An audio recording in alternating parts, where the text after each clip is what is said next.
Hello everyone, I am Aarti. I welcome you all to my YouTube channel Aarti English classes. आज मैं आपके लिए लेकर आई हूँ काश वाले सेंटेंसेस। यस, काश वाले सेंटेंसेस ऐसे सेंटेंसेस होते हैं जो हम बहुत ज़्यादा यूज़ करते हैं अपनी डेली कन्वर्सेशन में। इन्हें यूज़ करने के लिए हमें पता होना चाहिए कि हम कितने टाइप के काश वाले सेंटेंसेस यूज़ करते हैं। जितने भी काश वाले सेंटेंसेस होते हैं वो अलग अलग टाइप के होते हैं, उन सब का स्ट्रक्चर भी अलग अलग होता है। तो अगर हमें उन्हें अच्छे से अपने कन्वर्सेशन में यूज़ करना है या फिर राइटिंग स्किल में यूज़ करना है तो हमें वो स्ट्रक्चर्स पता होने चाहिए। आज की वीडियो काश वाले सेंटेंसेस पर ही बेस्ड है, तो वीडियो के लास्ट तक जरूर बने रहिएगा। तो आप आज यहाँ से एक इम्पोर्टेंट टॉपिक सीख कर जाने वाले हैं। तो चलिए स्टार्ट करते हैं आज की वीडियो। Let's begin. सबसे पहले देख लेते हैं कि काश वाले सेंटेंसेस कितने टाइप के होते हैं और उन्हें हम कैसे यूज़ करते हैं अपनी डेली कन्वर्सेशन में। देखिए, पहला सेंटेंस है काश मैं तुम्हारी सहायता कर पाता। देखिए, काश मैं तुम्हारी सहायता कर पाता मीन्स आपने सहायता नहीं की, मीन्स आप इनकैपेबल हो सहायता करने में, राइट। नेक्स्ट है काश मैंने उसे कॉल कर ली होती।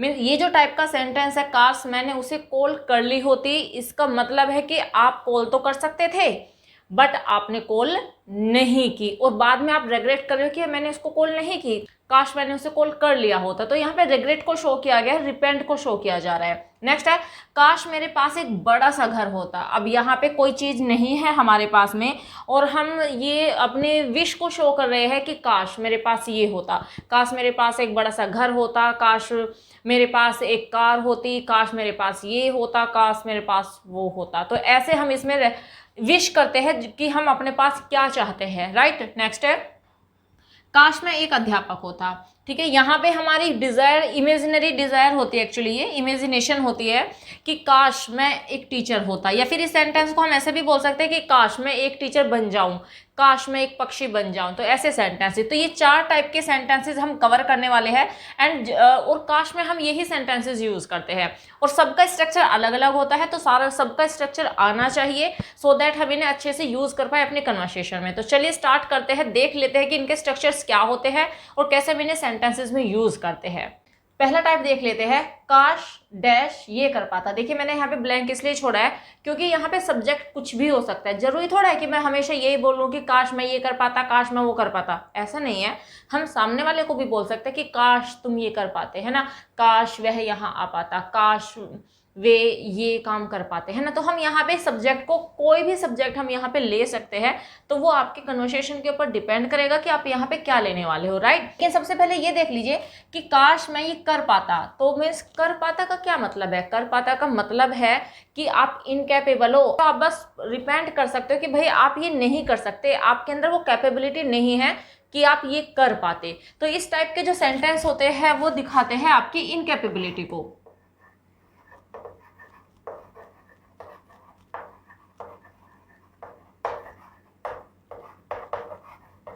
राइट। तो ये सेंटेंस दिखाते हैं आपकी इनकैपेबिलिटी को, मीन्स आप इनकैपेबल हो। बस आप रिपेंड करो कि काश मैं कर पाता, काश मैं वहां जा पाता, काश मैं तुम्हें कॉल कर पाता, काश मैं तुम्हारी सहायता कर पाता, लेकिन आप नहीं कर सकते, चाह के भी आप नहीं कर सकते हो because you are incapable, right. तो ये इनकैपेबिलिटी को शो करेगा। तो इसका स्ट्रक्चर देख लीजिए, जब हम इस टाइप के सेंटेंसेस बोलेंगे काश वाले तो स्ट्रक्चर ये होने वाला है। सबसे पहले आई विश, जितने भी हम काश वाले सेंटेंसेस करेंगे सारे के सारे आई विश से स्टार्ट होने वाले हैं एंड आफ्टर द सब्जेक्ट आ जाएगा, उसके बाद हम इसमें कुड का यूज करेंगे एंड फिर वर्ब की फर्स्ट फॉर्म आनी है, after that object and then other words, means other जो भी पार्ट ऑफ स्पीच बचा वो हम सबसे लास्ट में यूज करेंगे। होप स्ट्रक्चर समझ में आ गया है आपको। तो देखिए एग्जांपल देख लेते हैं। अब काश मैं तुम्हारी सहायता कर पाता मीन्स आप, ये पास्ट की बात है, ठीक है, और आपने सहायता नहीं की, why, because you were incapable, ठीक है, आप नहीं कर सकते थे हेल्प बट आप चाहते थे कि कर पाते, राइट, बट आप नहीं कर पाए just because of your incapability, right. तो चलिए रूल को अप्लाई कर लेते हैं यहाँ पर। देखिए काश के लिए तो मैंने आपको बोल ही दिया कि काश के लिए हम यूज करेंगे आई विश। सारे जितने भी हम टाइप के सेंटेंसेस लिखेंगे काश वाले, सब में स्टार्टिंग में आई विश ही लगने वाला है, ठीक है। सब्जेक्ट देख लीजिए, सब्जेक्ट कौन सहायता कर पाता है, यहाँ पे सब्जेक्ट है मैं, आई, एंड आफ्टर दैट हम यूज करेंगे कुड। बस यही आपको याद रखना है कि किस टाइप के सेंटेंस में क्या वर्ब यूज करने वाले हैं, राइट। तो ये हो जाएगा I wish I could. Helping verb, यहाँ पे मेन वर्ब हो गई है हेल्प एंड किसकी, यू, हेल्प यू। याद रखिएगा कि लास्ट में एक्सक्लेमेटरी मार्क हम लगाएंगे, फुल स्टॉप नहीं लगाएंगे, राइट। तो ये सेंटेंस हो गया है राइट। तो हमने रूल अप्लाई कर दिया है, सेंटेंस हो गया है आई wish I could help you, काश मैं तुम्हारी सहायता कर पाती या कर पाता। नेक्स्ट एग्जांपल देखिए, काश तुम मुझे समझ पाते, मीन्स आप नहीं समझ पाए ना, आप इनकैपेबल थे मुझे समझने में, तुम्हें समझना चाहिए था मुझे, बट तुमने मुझे नहीं समझा, तुम समझ ही नहीं पाए मुझे, इस मीन्स यू वर इनकैपेबल। तो इनकैपेबिलिटी है ये आपकी या फिर मेरी, जो भी है, जिसकी भी दिखाई जाएगी, राइट। तो काश के लिए हम यूज करने वाले हैं आई विश, सब्जेक्ट हो गया तुम means you, and could understand me, I wish you could understand me, काश तुम मुझे समझ पाते, राइट। तो सेंटेंस हो गया है I wish you could understand me, काश तुम मुझे समझ पाते। नेक्स्ट है काश मैं तुम्हें देख पाती, राइट। ये भी ऐसी है कि देख पाती मतलब कि पास्ट की बात है, देखना तो आप चाहती थी लेकिन आप इनकैपेबल थी उसको देखने में, काश मैं तुम्हें देख पाती, I wish I could see you, right. तो सेंटेंस हो गया I wish I could see you, काश मैं तुम्हें देख पाती, काश मैं तुम्हें मिल पाती, I wish I could meet you, काश मैं वहां जा पाती, I wish I could go there, काश मैं तुम्हारे पास होती, I wish I could be with you. तो ऐसे सेंटेंसेस आप बना सकते हो। तो आई थिंक ये जो फर्स्ट टाइप है ये आपको स्ट्रक्चर भी समझ में आ गया, इसका जो एग्जाम्पल दिया है वो भी आपको समझ में आ गए होंगे, एंड आप अपने कन्वर्सेशन में अपने जो भी आपको यूज करना है आप इस तरीके से इसको यूज कर सकते हो। तो सेकेंड टाइप देख लेते हैं इसका। नेक्स्ट टाइप देखते हैं, नेक्स्ट टाइप है काश ये कर लिया होता। अब किसने कर लिया होता है, यहाँ पे जैसे मैंने पहले ही टाइप के सेंटेंस में आपको बताया था कि यहाँ पे कोई भी सब्जेक्ट हो सकता है कि काश मैंने ये कर लिया होता है, एंड ये देखिए ये मीन्स यहाँ पे कोई भी एक्शन जो आप करना चाहते थे और आप वो कर नहीं पाए, ठीक है। तो यहाँ पे कोई भी काम, राइट, जो आप करना चाहते थे, एंड यहाँ पे कोई भी सब्जेक्ट जो भी जिससे भी आप काम करवाना चाहते थे, मीन जिसे भी वो काम कर लेना चाहिए था। जैसे कि काश मैंने पाठ याद कर लिया होता, काश मैंने इंग्लिश सीख ली होती, काश वे यहाँ आ गए होते, है ना। तो ऐसे सेंटेंस है। तो यहाँ पे सब्जेक्ट कुछ भी हो सकता है एंड यहाँ पे कोई भी वर्क हो सकता है जिसे हम इंडिकेट करना चाहते हैं। अब देखिए ये जो टाइप का सेंटेंस होता है इसमें हम रिपेंट दिखाते हैं, हम रेग्रेट दिखाते हैं, मीन्स हम वो काम तो कर सकते थे। देखिए पहला जो टाइप का सेंटेंस मैंने आपको कराया है उसमें तो हम इनकैपेबल थे, मीन्स वो काम हम चाह के भी नहीं कर पाते, इनकैपेबल थे, वो काम हमारे कैपेसिटी से बाहर था, वो काम हम नहीं कर पाते। बट ये जो टाइप का सेंटेंस होता है इसमें हम कैपेबल तो होते हैं काम करने के लिए, but just because of many reason या सर्कमस्टेंसेस हम वो काम नहीं कर पाते, वो काम हमने नहीं किया। हम कर सकते थे बट वो काम हमने नहीं किया। और जब हम कोई काम कर सकते थे और वो काम हमने नहीं किया तो बाद में हम क्या करते हैं, बाद में हम रिपेंट ही तो करते या फिर रेग्रेट ही तो करते, पछताते ही तो है हम बाद में कि काश ये कर लिया होता तो आज ये दिन ना देखना पड़ता। तो ऐसे सेंटेंसेस, राइट। तो सबसे पहले हम इसका स्ट्रक्चर देख लेते हैं, स्ट्रक्चर क्या होता है इसका। देखिए इसका स्ट्रक्चर में सबसे पहले जैसे कि मैंने आपको पहले रूल में बताया था, हम इसमें सबसे पहले यूज करते हैं आई विश। जितने भी टाइप के सेंटेंसेस हम बनाएंगे काश वाले सब में आई विश का ही यूज होने वाला है। आफ्टर दैट सब्जेक्ट आएगा, जो कि मैंने पिछले वाले में भी रूल में भी आपको बता ही दिया था, सब्जेक्ट आएगा। एंड बस ये याद रखने वाली बात है कि यहाँ पे हम हैड का यूज करने वाले हैं, एंड हैड के साथ आपको पता ही होगा कि वर्ब की थर्ड फॉर्म का यूज किया जाता है।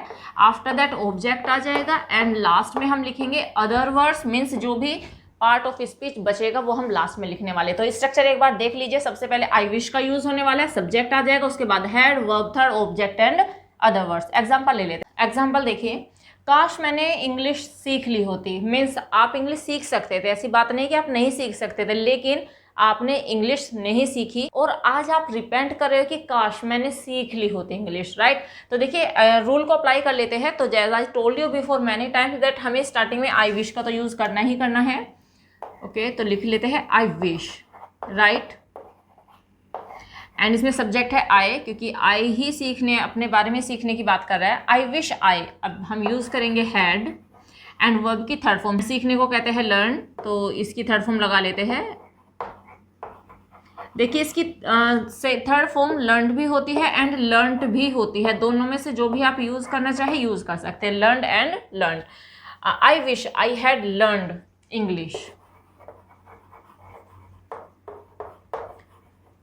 एंड एक्सक्लेमेटरी मार्क, ठीक है। तो ये अप्लाई कर दिया हमने रूल को। आई विश, काश, आई हैड लर्नड इंग्लिश, तो काश मैंने इंग्लिश सीख ली होती। एक और एग्जांपल, जैसे काश तुमने मुझे कॉल कर लिया होता, मीन्स कॉल तो कर सकते थे, अब ईगो सामने आ गई होगी ना। आजकल यही तो होता है ना कि आजकल आधे रिलेशन तो इसलिए खत्म हो जा रहे हैं कि हर दोनों के अंदर ईगो भरी पड़ी है। सामने वाला भी समझता है कि मैं क्यों कॉल करूं, इधर वाला पर्सन भी समझता है कि मैं क्यों कॉल करूं, पहले उसे कॉल करनी चाहिए, सामने वाला सोचे पहले उसे करनी चाहिए। इस चक्कर में दोनों ही एक दूसरे को कॉल नहीं कर पाते एंड दी एंड, ठीक है। एंड बाद में पछताते हैं कि काश ईगो को साइड में रख दिया होता तो आज साथ में होते या बात कर रहे होते। बट यहाँ पे भी वही सिचुएशन दिखाई गई है कि काश तुमने मुझे कॉल कर ली होती, तो अगर तुम मुझे कॉल कर लेते तो शायद सिचुएशन आज कुछ और होती, बट तुमने कॉल तो नहीं की ना। और आज तुम रिग्रेट कर रहे हो किस बात के लिए, काश तुम कर लेते तो मैं तुम्हारे साथ होता। तो अब रिग्रेट करने से क्या फ़ायदा, कुछ भी नहीं है ना। तो जो काम करना लगता है कि करना चाहिए वो उसी टाइम पे कर लेना चाहिए। तो चलिए छोड़िए इस बात को, हम सेंटेंस देखते हैं। काश तुमने मुझे कॉल कर लिया होता, तो चल अप्लाई कर देते, तो ये हो जाएगा आई विश, क्योंकि सब्जेक्ट है यहाँ पे, कौन करेगा कॉल, तुम। तो I wish you had called me up, right. तो ये रूल हमने अप्लाई कर दिया, I wish you had called me up. तो आप काश तुमने मुझे कॉल कर ली होती। नेक्स्ट देखिए, काश मैंने तुम्हारी बात मान ली होती, तो ये हो जाएगा I wish I had listen to you. ये हो गया I wish I had listened to you.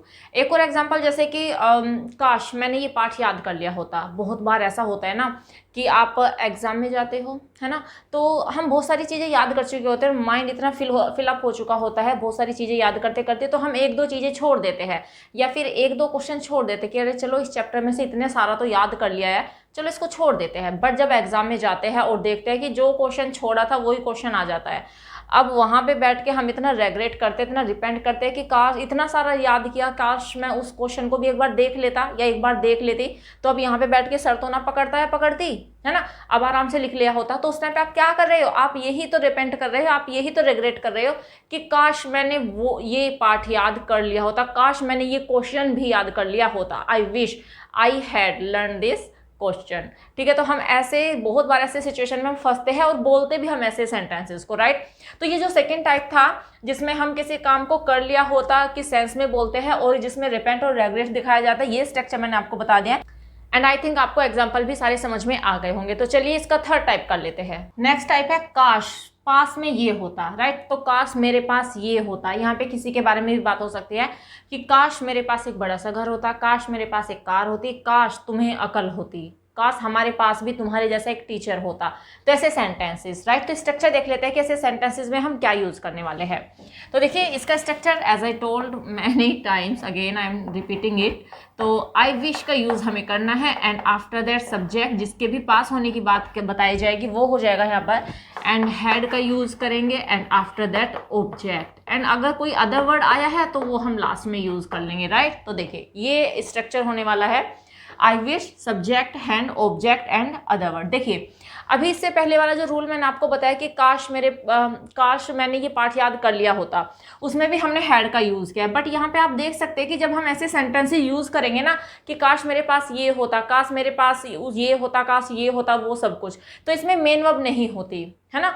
तो मेन वर्ब नहीं होती तो यहाँ पे कोई वर्ब नहीं आती क्योंकि पास होने की बात हो रही है।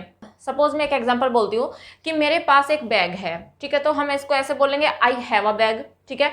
तुम्हारे पास एक पेन है, you have a pen, right. And after that अगर मैं पास्ट का सेंटेंस बोलती हूँ कि मेरे पास एक बैग था, आई हैड अ बैग, तुम्हारे पास एक पेन था, you had a pen, right. वहाँ पे हमने प्रेजेंट में हैज हैव का एंड पास्ट में हैड का यूज किया था, लेकिन वहाँ पे पोजेशन को शो करने के लिए यूज किया था। यहाँ पे भी पोजेशन को दिखाने वाले हैं, लेकिन चूंकि ये होता आपके पास है नहीं, राइट, आप विश कर रहे हो कि काश आपके पास ये होता, पास्ट की ही है, पास्ट में भी वो आपके चीज पास नहीं थी चीज एंड अभी भी वो आपके पास नहीं हो, तो आप विश दिखा रहे हो कि काश ये होता मेरे पास में, राइट। तो यहाँ पे हम हैड का यूज करेंगे, राइट। तो एग्जाम्पल देख लेते हैं, पहला एग्जाम्पल देख लेते हैं, जैसे काश मेरे पास एक बड़ा सा घर होता, तो काश के लिए हम यूज करने वाले हैं आई विश। तो I wish I had a big house, right. तो सेंटेंस हो गया I wish I had a big house, काश मेरे पास एक बड़ा सा घर होता। नेक्स्ट, काश तुम्हें थोड़ी सी तो अकल होती, है ना, तो काश तुम्हें थोड़ी सी अकल होती के लिए हम लगाएंगे I wish you had a little sense, right. तो ये सेंटेंस हो गया I wish you had a little sense, काश तुम्हें थोड़ी सी तो अकल होती। अब देखिए आ लिटिल आपको पता ही होगा कि अगर आपने डिटर्मिनेंट्स पढ़े हैं तो आपको पता ही होगा कि जो चीज़ अनकाउंटेबल होती है और थोड़ी की बात की जाती है तो वहाँ पे हम आ लिटिल की बात करते हैं, राइट। काश मेरे पास कुछ पैसे होते, I wish I had some money, right. तो सेंटेंस हो गया I wish I had some money. आपके पास किसी चीज़ की स्कार्सिटी है तो आप विश कर रहे हो कि आपके पास वो होता, तो जब भी ऐसे सेंटेंसेस आप बनाते हो तो यहाँ पे हम यूज़ करते हैं I wish subject plus had और आगे सारा सेंटेंस। आई थिंक स्ट्रक्चर आपको समझ में आ गया है एंड जो भी सेंटेंसेस बनाए हैं वो भी समझ में आ गए होंगे और जो भी आप अपनी लाइफ में बनाना चाहते हो वो आप बना सकते हो। तो चलिए नेक्स्ट टाइप देख लेते हैं इसका। नेक्स्ट टाइप देखते हैं। नेक्स्ट है काश ये होता, या फिर ये हो जाऊं, या फिर बन जाऊं। अब यहाँ पे सब्जेक्ट आप कुछ भी यूज कर सकते हैं कि काश मैं प्राइम मिनिस्टर बन जाऊं, काश मैं एक पक्षी होता। तो देखिए होता भी यूज हो सकता है, हो जाऊं भी यूज हो सकता है, बन जाऊं भी। मीन्स यहाँ पे हम इमेजिनरी अपनी विश को शो करते हैं जो कि फुलफिल होना दूर दूर तक भी पॉसिबल नहीं है, राइट। जैसे कि काश काश मैं पक्षी होता। अब बताइए अभी तो मैं पक्षी कैसे हो जाऊंगा, मैं तो एक ह्यूमन हूँ, इंसान हूँ, तो मैं पक्षी कैसे बन जाऊंगा, ये तो बिल्कुल इम्पॉसिबल है ना। काश मैं प्रधानमंत्री हो जाऊं, प्रधानमंत्री कोई और है, ठीक है। आप विश कर रहे हो, दूर दूर तक कहीं भी पॉसिबिलिटी नहीं है कि आप बन जाओ, बट आप विश कर रहे हो कि काश मैं प्रधानमंत्री बन जाऊं, ठीक है। काश मैं एक अध्यापक होता, आप नहीं हो, मीन्स आप लाइफ में आगे चल के रिपेंट करो कि काश मैं होता, मीन्स अभी तो आप नहीं हो ना, आप हो भी नहीं सकते बिकॉज आप लाइफ के उस पड़ाव पे जाके रिग्रेट कर रहे हो, रिपेंट कर रहे हो कि जहाँ पे आप नहीं बन सकते हो एक टीचर, राइट। तो ये सेंटेंसेस ऐसे होते हैं जहाँ पे हम अपने इमेजिनरी विश को शो करते हैं। तो इसका स्ट्रक्चर देखते हैं। देखिए इसका स्ट्रक्चर ये होता है कि आई विश को हम यूज स्टार्टिंग में ही करेंगे एंड आफ्टर दैट सब्जेक्ट आना है और इसके बाद वर्ब, ऑब्जेक्ट जो भी आप बनना चाहते हो जिसकी भी बात आप करोगे, ठीक है। एंड अगर कोई अदर वर्ड्स आए हैं तो चलिए हम उसको लास्ट में लिख लेंगे, ओके। तो देखिए तो ये हो गया है आई विश के बाद हमें सब्जेक्ट यूज करना है, words, object and other words. अब देखिए यहाँ पे देखने वाली बात ये है, ये कॉम्पिटिटिव एग्जाम में आने वाला मोस्ट फेवरेट टॉपिक है एग्जामिनर का, अगर इंग्लिश आती है तो, ठीक है। क्या होता है इस वाले सेंटेंस में, सब्जेक्ट चाहे कोई भी हो। अगर आपको टेंस अच्छे से आते हैं तो आप ये जानते होंगे कि अगर हम पास्ट टेंस की बात करते हैं, सिंपल पास्ट टेंस की, तो सिंगुलर नंबर के साथ में वॉज का यूज किया जाता है एंड प्लूरल नंबर के साथ में हम वर का यूज करते हैं। बट इस रूल का सबसे इंपॉर्टेंट फैक्ट यही है, सब्जेक्ट कुछ भी हो, चाहे वो सिंगुलर नंबर हो चाहे वो प्लूरल नंबर हो, आपको सबके साथ में वर ही लगाना है, राइट। तो अभी एग्जाम्पल बताऊंगी तो आई थिंक आपको अच्छे से समझ में आ जाएगा और ये भी बताऊंगी कि एग्जाम में मिस्टेक कैसे करके दिया जाता है सेंटेंस को। तो सबसे पहला एग्जाम्पल यही देख लेता है कि काश मैं एक अध्यापक होता। तो पहला एग्जांपल देख लेते हैं कि काश मैं एक अध्यापक होता। हम इसको ऐसे भी बोल सकते हैं कि काश मैं एक अध्यापक बन जाऊं, या फिर ऐसे भी कह सकते हैं कि काश मैं एक अध्यापक हो जाऊं। जैसे भी आपका मन करे हिंदी में वैसे बोल सकते हो, बट इंग्लिश में इसका एक ही रूल है ट्रांसलेशन का। कैसे हो जाएगा, I wish I were a teacher,